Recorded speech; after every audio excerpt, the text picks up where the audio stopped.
10 रुपए आपको मिल गए, लेकिन आपने उसको बताया नहीं जिसका गिरा, चुपके से आपने उठाया और 490 रुपए में 10 रुपए मिलाकर 500 रुपए का पंजाबी आपने ख़रीद लिया। 490 रुपए हलाल के हैं जो आपने रिक्शा चलाकर मेहनत करके कमाया, लेकिन 10 रुपए आपने उसमें हराम के मिला दिए, पंजाबी आपने ख़रीद लिया। अब जब तक वो पंजाबी, जब तक वो कुर्ता, जब तक वो कमीज़ आपके जिस्म पर रहेगी, अल्लाह की कसम ना आपकी कोई फ़र्ज़ नमाज कबूल होगी, ना फ़र्ज़ रोज़ा कबूल होगा, ना नफली नमाज कबूल होगी, ना नफली रोज़ा कबूल होगा। कब तक? जब तक वो पंजाबी आपके जिस्म पर रहेगी, तब तक।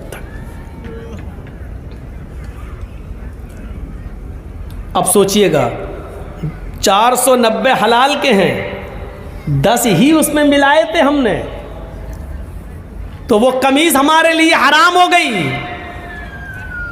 और कलिया चक के चौराहे पर, चौरंगी पर खड़े होकर जो लॉटरी के टिकट बिकते हैं,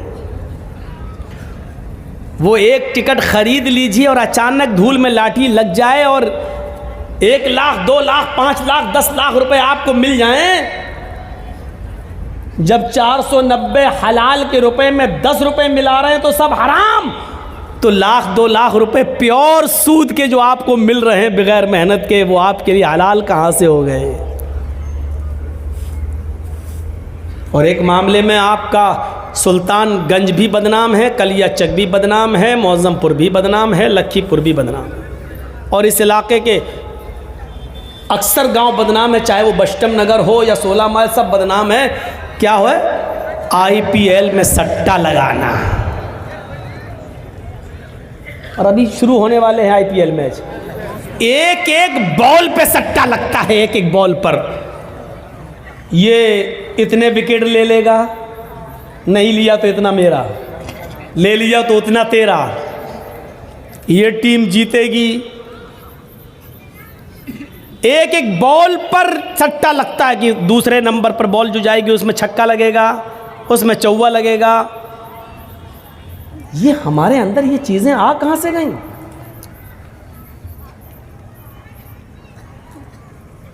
ये तो प्योर हमने लगाया 1000 रुपया, या तो इधर गया या इधर आया। लेकिन तसव्वुर कीजिए, इस्लाम ये कहता है कि अगर आपने किसी को 100 रुपए दिए बतौर कर्ज, बतौर उधार, ये कहकर दिया कि आप 100 रुपए ले लीजिए, आपको ज़रूरत है, लेकिन 1 महीने के बाद जब आप वापस करेंगे मुझे तो हम आपसे 110 रुपए लेंगे, हम आपसे 110 रुपए लेंगे। और आपने 1 महीने के बाद 110 रुपए उससे ले लिए, तो जानते हो ये 10 रुपए आपके पास जो आए हैं, और आपने जो 10 रुपए 1 महीने के बाद ज़्यादा ले लिया, आप तो सट्टे में 1000, 2000, 5000, 10,000 लगाते हो IPL के। यहाँ तो आपने किसी की मदद की है और उस मदद के ज़रिए उसने 100 रुपए में कमाया और 1 महीने के बाद 110 दे दिया। वो 10 रुपए जो आपके पास ज़्यादा आ रहे हैं, उस 10 रुपए के बारे में अल्लाह के नबी क्या फरमाते हैं, सुनिए। अपने माजा की रिवायत है, दिरहमु रिबा याकुलुहु रजुलु वहुवा यालम।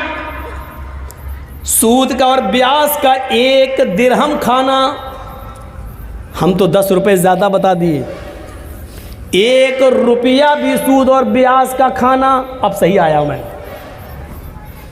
IPL का सट्टा लगाने वालों गौर से सुनना, कलिया चक की चौरंगी पर खड़े होकर लॉटरी के टिकट खरीदने वालों गौर से सुनना, बैंकों में लाखों रुपए जमा करने के बाद सेविंग अकाउंट में सूद बढ़ जाता है, और सेविंग अकाउंट से सूद लेकर खाने वालों गौर से सुनना। सूदी कारोबार करना, सूद पर रुपया देना, और हर महीने 10%, 5% उससे सूद वसूल करना। अगर हम लोग ऐसा कर रहे हैं तो ये लोग भी सुने। अल्लाह के नबी सल्लल्लाहु अलैहि वसल्लम फरमाते हैं कि याकुलुहुर दिरहमु रिबा याकुलुहुर रजुलु वहुवा यालम। सूद का, ब्याज का, हराम का एक लुकमा, एक दिरहम खाना, 1 रुपया खाना, इस हाल में कि तुम जानते हो कि ये हराम है, ये जानते हो कि ये मेरी मेहनत की कमाई नहीं है। अशद्दु मिन सित्तिन व सलासीन ज़नियतन, 36 मर्तबा जिना करने से भी ज्यादा सख्त है। कैसा लग रहा है? सूद और ब्याज का 1 रुपया खाना, जिसके बारे में अल्लाह के नबी फरमाते हैं कि 36 मर्तबा जिना करना। ओह जिना, जिस काम को हम सबसे ज़्यादा गंदा समझते हैं, किसी की माँ बहन बेटी के साथ हम जिना करें, और एक बार नहीं 36 बार जिना करना। अल्लाह के नबी फरमाते हैं 36 बार, 36 मरतबा जिना करने से भी बड़ा और सख्त है ये काम, यानी सूद का और ब्याज का 1 रुपया खाना। और बुलाओ मौलाना जर्जीस को, इससे तो अच्छे हमारे यहाँ के मौलवी है, कम से कम ये सब तो नहीं बोलते। सब बोलते हैं, बोलने का अंदाज अलग अलग होता है। ये अलग बात है कि आप अपने इलाके के उलमा की बात एक कान से सुनते हैं, दूसरे कान से उड़ा देते हैं। क्यों? घर की मुर्गी दाल बराबर।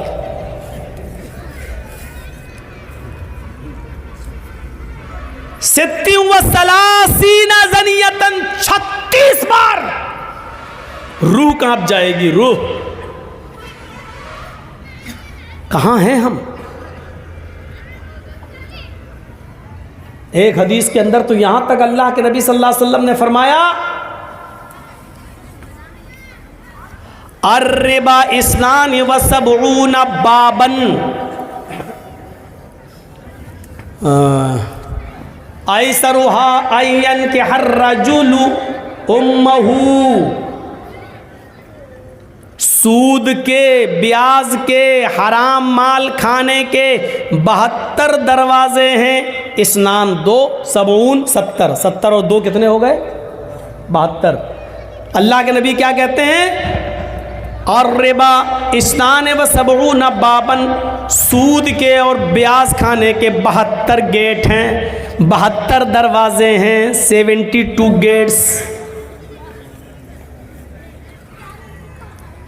There are 72 गेट्स, 72 दरवाजे हैं सूद और ब्याज के। उसमें सबसे छोटा और हल्का दरवाजा बता रहे हैं अल्लाह के नबी, 71 और इससे बड़े बड़े हैं, लेकिन सबसे हल्का दरवाजा क्या है? सबसे हल्का गेट क्या है? सबसे करीब का दरवाजा क्या है?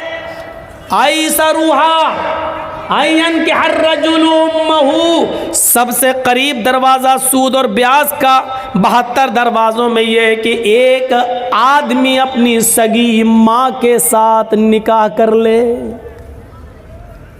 सगी माँ के साथ निकाह हो जाएगा?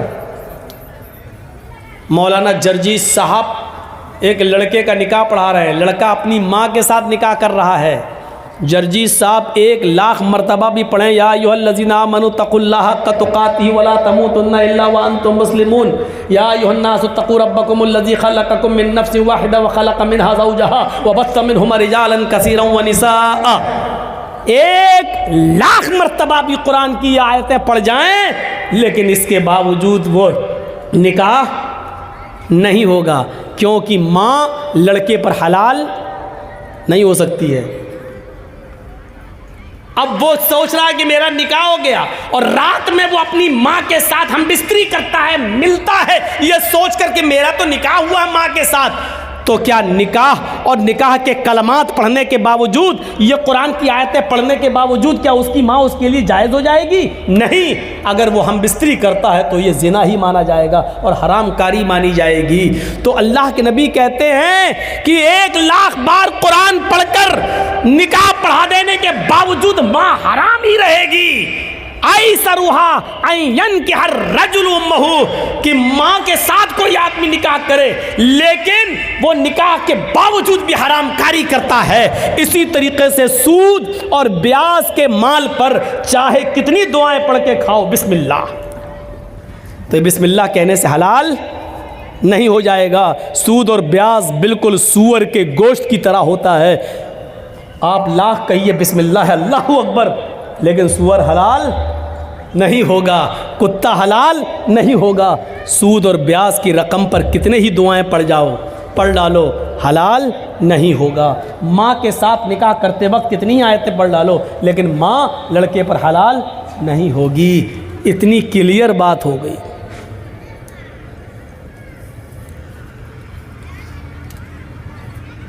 याद करिएगा, या अय्युहल्लज़ीना आमनू तक़ुल्लाह वज़रू मा बक़िया मिनर रिबा। ऐ ईमानो वालो,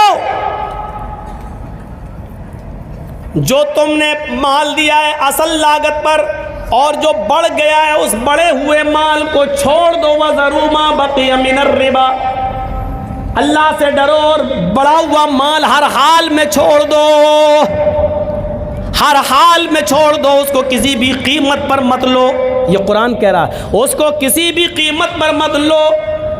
फ़इन लम तफ़अलू फ़अज़नू बिहर्बिन मिनल्लाहि व रसूलिही। अगर तुम बड़े हुए माल को लेने से नहीं रुकते हो, अगर तुम जायद माल उससे नहीं बचते हो, सूद और ब्याज खाना नहीं छोड़ते हो, फ़अज़नू बिहर्बिन मिनल्लाहि व रसूलिही, तो अल्लाह और उसके रसूल से जंग लड़ने के लिए तैयार हो जाओ, अल्लाह और उसके रसूल से युद्ध लड़ने के लिए तैयार हो जाओ।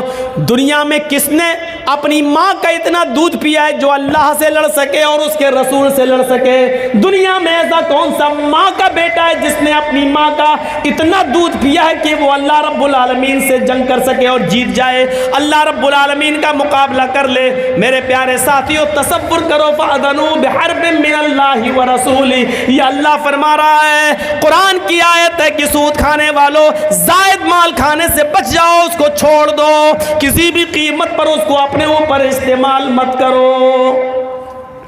वो जो बढ़ा हुआ सूद है वो आप ना अपने ऊपर इस्तेमाल कर सकते हैं, ना अपने बीवी बच्चों पर इस्तेमाल कर सकते हैं। अरे उस बड़े हुए सूद को मस्जिद के चंदे में देने में भी इस्तेमाल नहीं कर सकते हो।